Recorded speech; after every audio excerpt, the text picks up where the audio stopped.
Introduction. For more than 2,000 years, the Thirukkural has stood as one of humanity's purest guides to righteous living.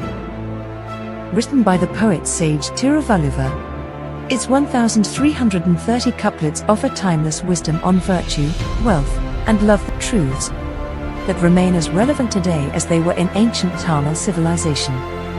Thirukkural is divided into three fundamental sections that represent the complete journey of human life. 1. Aram. Virtue, moral living. Focuses on character, ethics, discipline, compassion, and righteous conduct. 2. Paul. Wealth, governance and leadership. Explains how to build a good society, manage resources, govern with justice, and achieve success honorably. 3. Inbom. Love, human emotions. Explores the beauty, complexity, and depth of love, internal and interpersonal. Section. Aram. Virtue. The Aram section serves as the ethical cornerstone of the Thirukkural, guiding individuals towards a life of righteousness, purity, and social harmony. It covers personal conduct, family responsibilities, and civic duties, establishing the foundational virtues necessary for a fulfilling existence. Chapter 1. The Praise of God. This opening chapter invokes the divine as the primal source of all creation and wisdom, establishing devotion as the root of true knowledge and ethical living. Verse 1. Saying, A, R, as its first of letters. Every speech maintains, the primal deity is first through all the world's domains. Meaning, just as the letter A, R, is the beginning and fundamental sound in all languages, the Supreme Being is the first and essential cause of the entire universe. Verse 2. Saying, what avails learning, if one submits not to the feet of him who is the purely wise? Meaning, all knowledge and learning are futile if one does not humble oneself before the divine feet of the all-wise one, for true wisdom originates from such devotion. Verse 3. Saying, they who adore the feet of God, who spans the universe, shall live long lives of endless praise. Meaning, those who revere the lotus feet of the Eternal One, who pervades all realms, attain longevity and glory in this world, living lives worthy of praise. Verse 4. Saying, pain and sorrow flee from those who grasp the feet of him who neither likes nor loathes. Meaning, clinging to the feet of the impartial one, who is beyond personal desire or aversion, shields one from the mingled woes and sufferings of existence. Verse 5. Saying, the feet of the Lord, who dispel all darkness, grant release from the bonds of birth and death.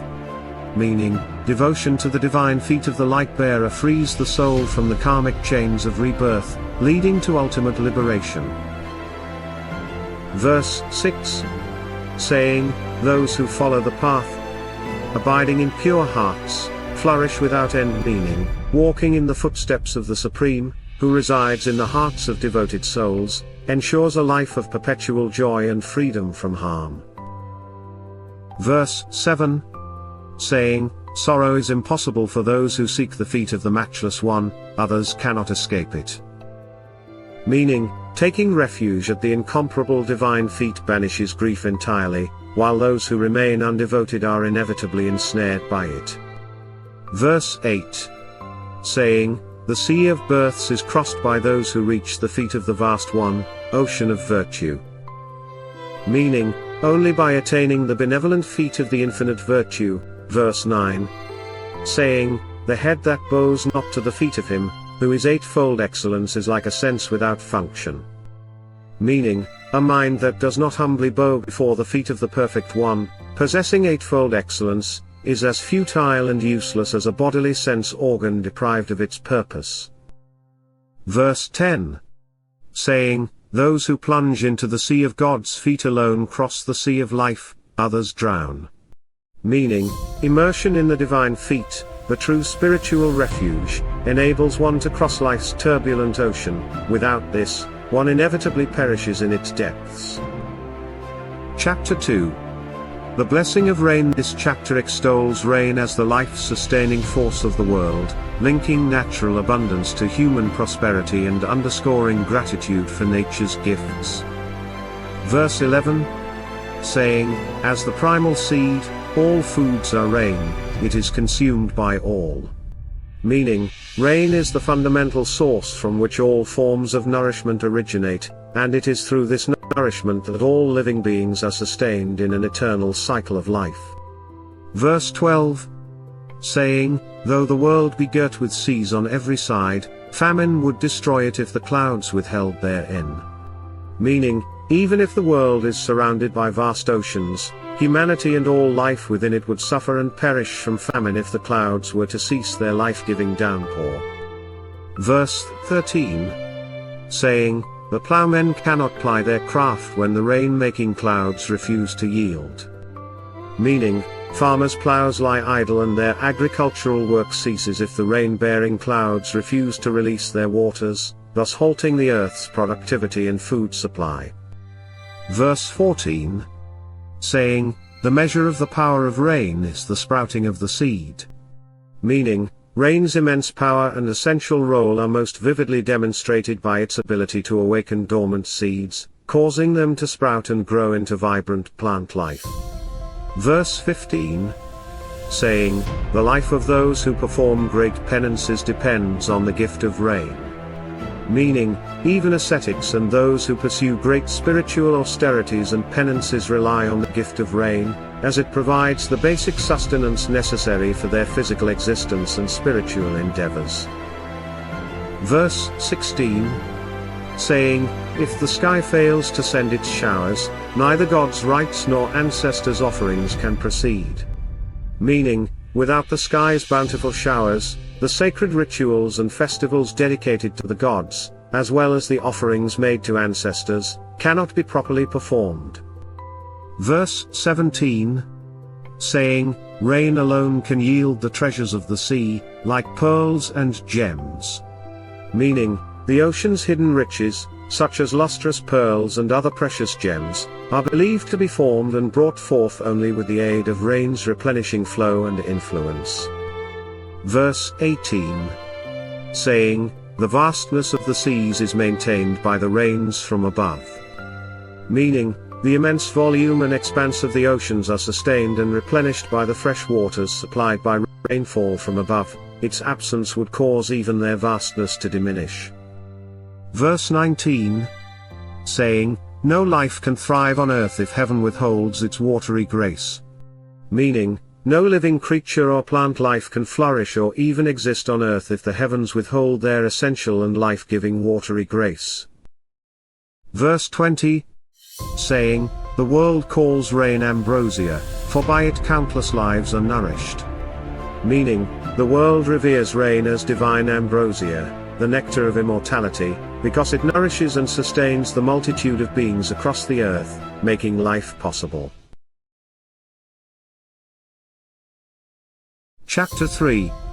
The greatness of ascetics. This chapter focuses on the supreme moral stature of those who renounce worldly ties, portraying their detachment as a beacon of purity, inner strength, and spiritual authority. Verse 21. Saying, greater than those who know the sacred law are they who have renounced all desire. Meaning, ascetics who have conquered all worldly longings and desires possess a spiritual eminence that surpasses even that of scholars well versed in sacred scriptures. Verse 22. Saying, the life and death of beings are understood only by those who have subdued their senses.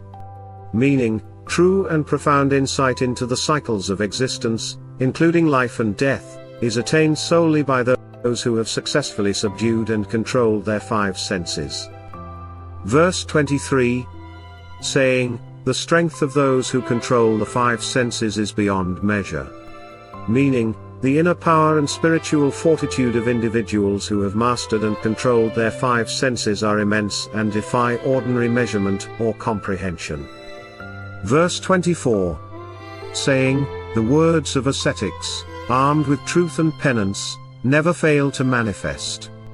Meaning, the utterances of great ascetics, empowered by their unwavering adherence to truth and their rigorous penance, possess a potent force that ensures their manifestation, be it blessings or curses. Verse 25. Saying, those who shun the path of vice stand firm against all worldly storms. Meaning, individuals who steadfastly avoid the path of evil and maintain their commitment to virtue remain unyielding and firm, even when confronted by the most tumultuous worldly challenges. Verse 26.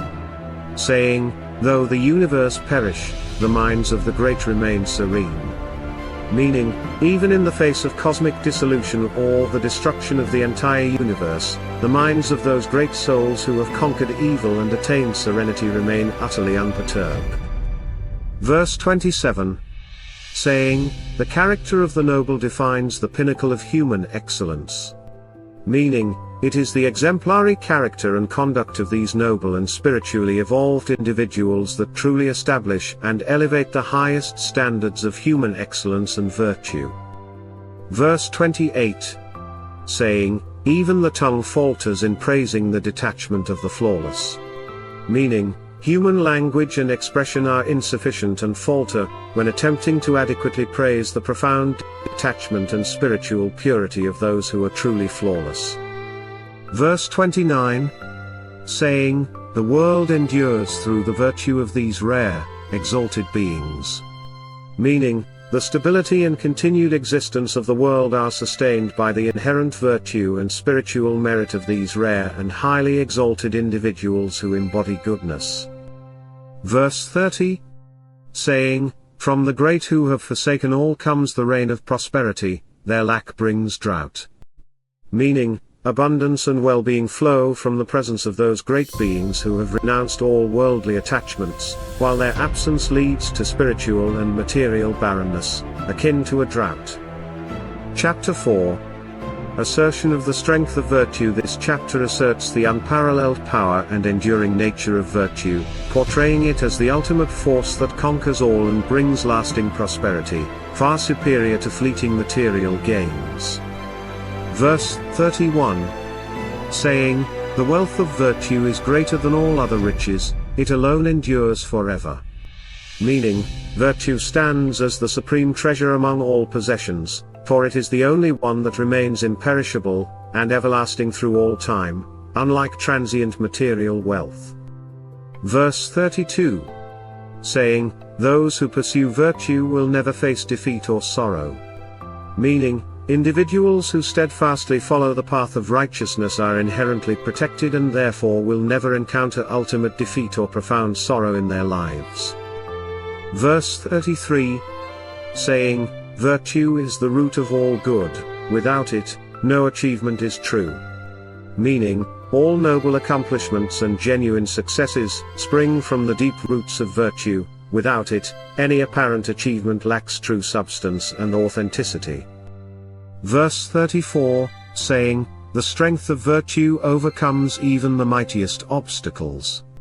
Meaning, the inherent power of virtue is so profound that it surpasses the force of any adversary or the challenge of the mightiest obstacles, rendering them surmountable. Verse 35, saying, a life rooted in virtue yields eternal fame and joy. Meaning, those who cultivate and live a life deeply rooted in virtuous conduct will harvest not only eternal renown but also a profound and lasting joy that transcends worldly pleasures.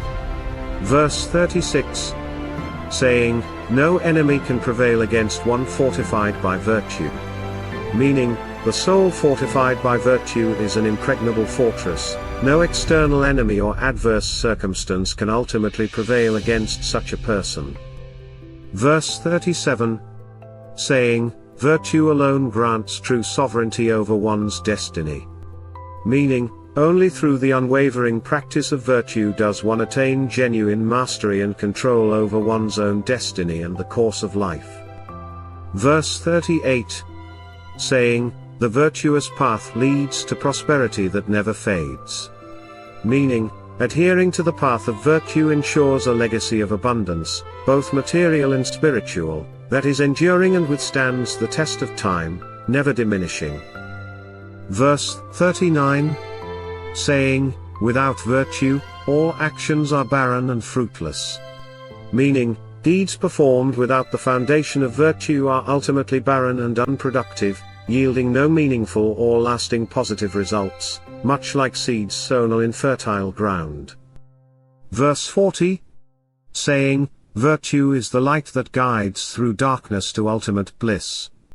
Meaning, virtue serves as the illuminating light that guides individuals through ignorance and confusion, leading them unerringly towards profound spiritual fulfillment and ultimate bliss.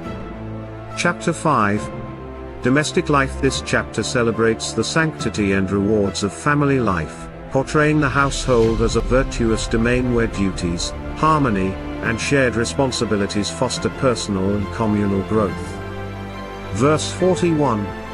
Saying, the home of a virtuous person is a haven of peace and plenty.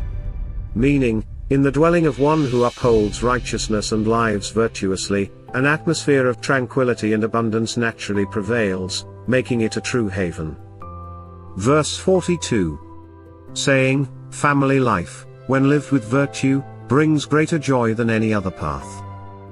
Meaning, the life of a householder, when conducted according to moral principles and virtuous living, offers deeper and more fulfilling joy than even the path of asceticism or solitude. Verse 43. Saying, a righteous household supports the world through its stability. Meaning, the firm foundation and ethical conduct within a moral family contribute significantly to the stability and well-being of society at large, much like strong roots nourish a tree. Verse 44. Saying, in a virtuous home, duties are performed with love and diligence. Meaning, within a virtuous household, all responsibilities and duties are undertaken not merely out of obligation, but with genuine love, care, and diligent effort, fostering mutual respect. Verse 45. Saying, the prosperity of a family flows from its commitment to virtue. Meaning, the material well-being, success, and overall prosperity of a family arise not from mere chance, but from its consistent and steadfast commitment to virtuous conduct and ethical principles. Verse 46. Saying, a life of domestic virtue ensures enduring legacy for generations.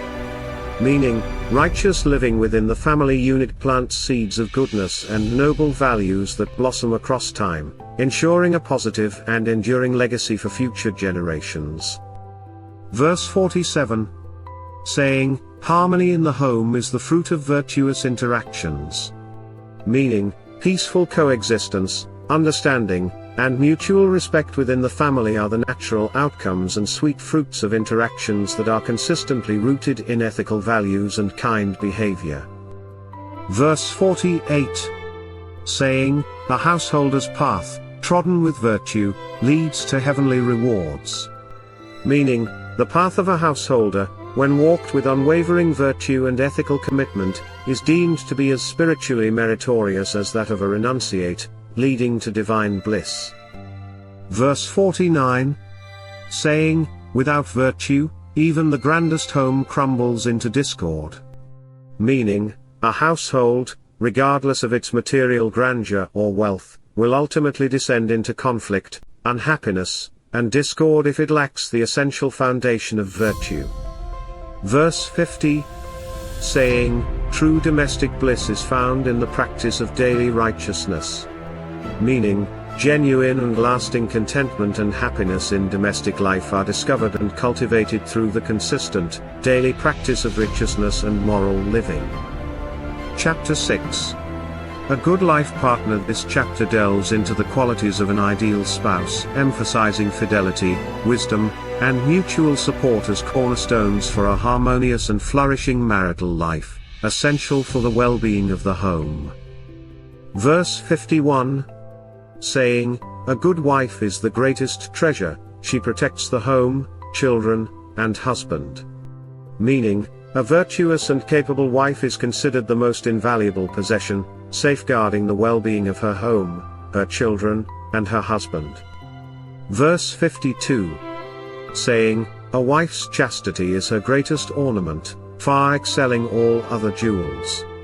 Meaning, the unwavering fidelity and purity of a wife are her most precious adornment, shining more brightly than any other jewel or material possession.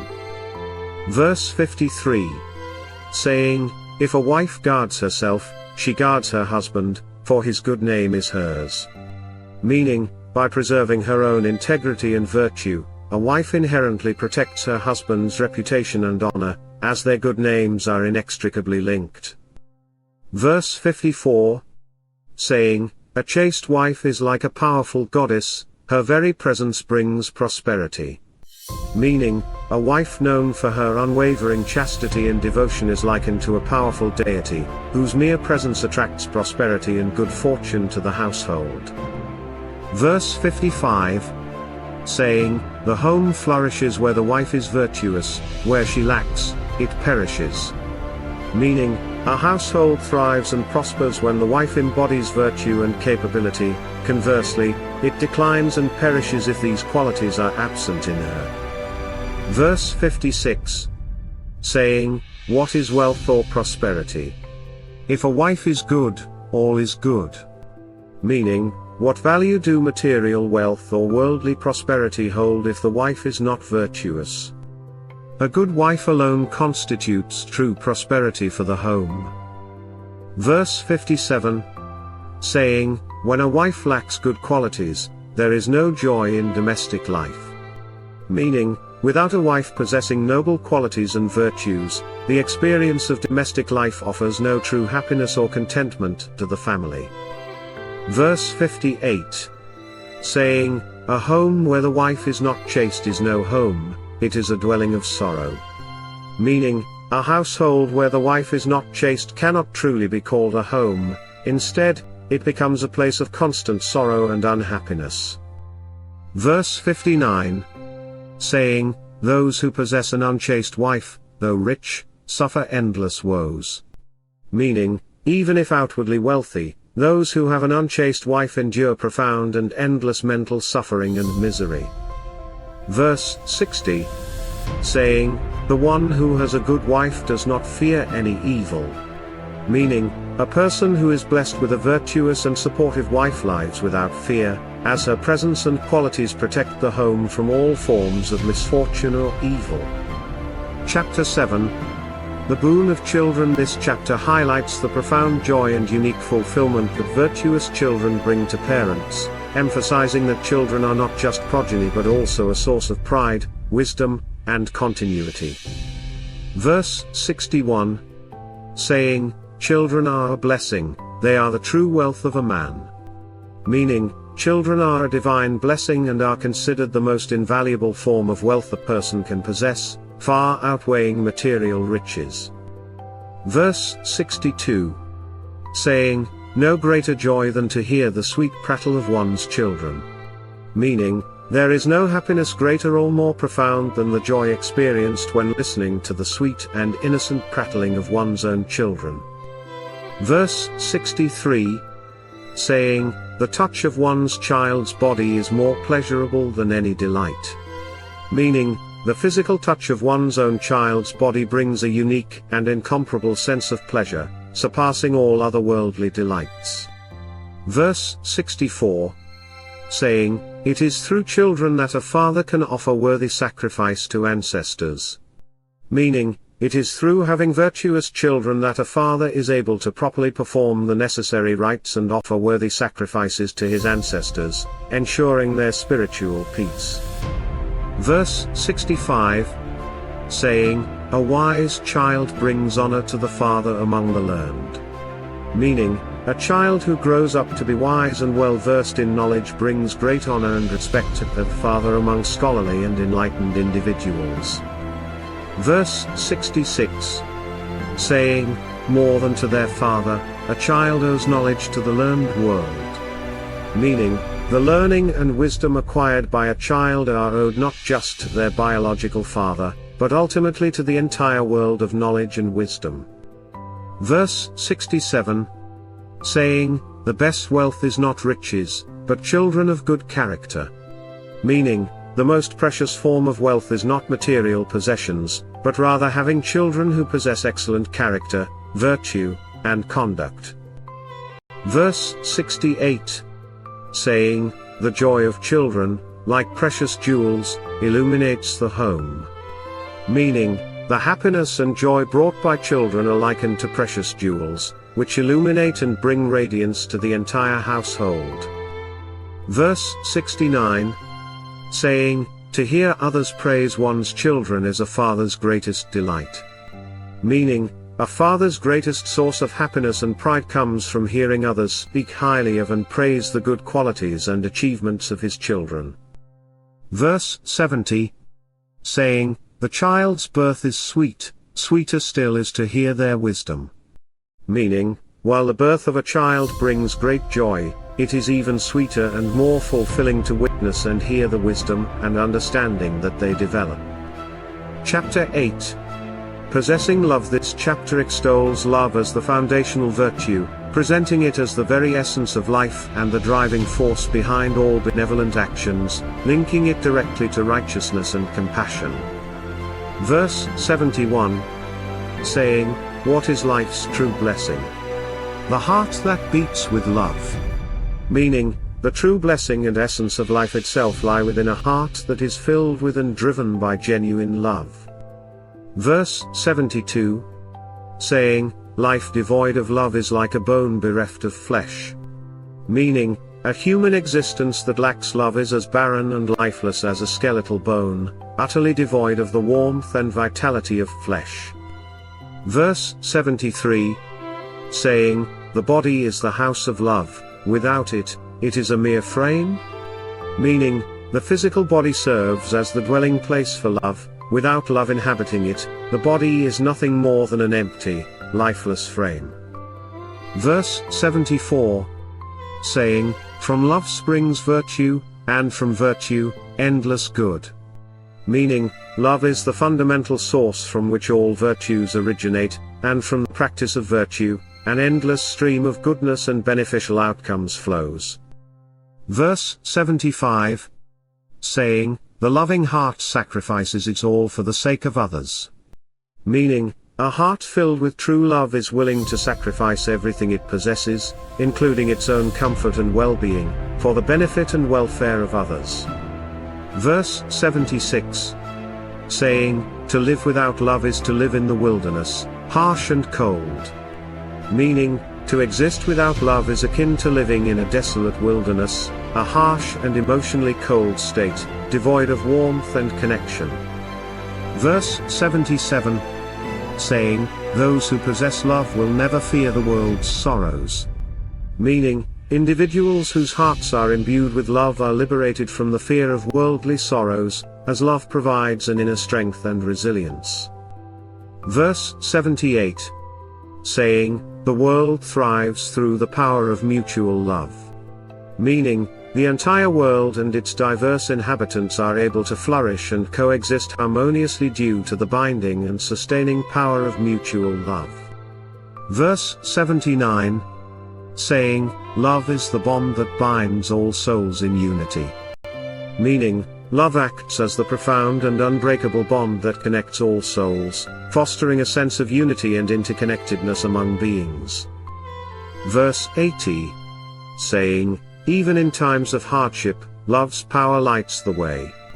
Meaning, even during periods of great difficulty and adversity, the inherent power of love serves as a guiding light, showing the path forward and offering solace. Chapter 9.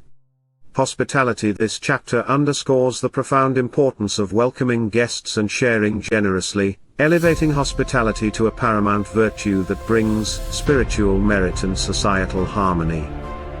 Verse 81. Saying, the guest who arrives unbidden deserves your utmost care. Meaning, a guest who arrives unannounced at your home merits your sincerest and most diligent care and hospitality. Verse 82. Saying, to feast alone, while a guest waits, is a sin against virtue. Meaning, it is considered a grave offense against virtuous conduct to partake of a meal by oneself while a guest awaits outside. Verse 83. Saying, hospitality is a treasure that accumulates virtue for the host. Meaning, the act of extending hospitality to guests is a valuable practice that accumulates significant spiritual merit and virtue for the host. Verse 84. Saying, "The home where guests are welcomed truly thrives." Meaning, a household that consistently practices welcoming and caring for guests is one that genuinely flourishes and prospers in all aspects. Verse 85. Saying, "To look upon a guest's face with a frown is to drive away fortune." Meaning, greeting a guest with a displeased or frowning face is akin to actively repelling good fortune and blessings from one's home. Verse 86. Saying, "The earth itself rejoices in the home that practices hospitality." Meaning, the very earth is said to rejoice and bless the home where the virtue of hospitality is diligently practiced and upheld. Verse 87. Saying, "The wealth acquired by the hospitable is never diminished." Meaning, the material wealth and possessions earned by those who are consistently hospitable are never diminished, instead, they are blessed and tend to increase.